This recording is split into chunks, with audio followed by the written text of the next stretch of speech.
आमले कुटुंबीय मासेमारी करून गुजराण करते. वेळ मिळेल तेव्हा ते मासेमारीसाठी जात असत. रविवारी रात्री लक्ष्मण आपल्या 2 अल्पवयीन मुलांना घेऊन घटप्रभा नदीत मासेमारीसाठी गेले होते. परंतु दुसरा दिवस उजडला तरी ते परतले नाही.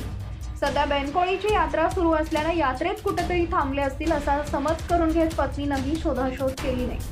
परंतु दुसऱ्या दिवशी सकाळचे 8 वाजले तरी आले नसल्यानं महिलेनं यमकन मरडी पोलिसात जाऊन फिर्याद दिली.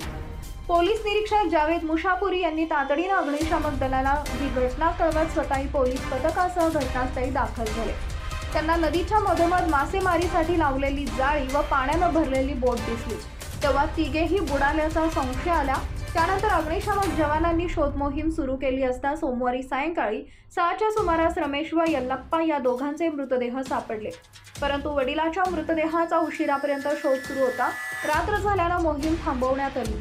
दोन्ही मुले वडिलांसोबत नेहमीच मासेमारीसाठी जात होते. नदीच्या मधोमध गेल्यानंतर बहुधा बोटीत पाणी शिरलं असावं, त्यामुळे तिघेही बुडाले.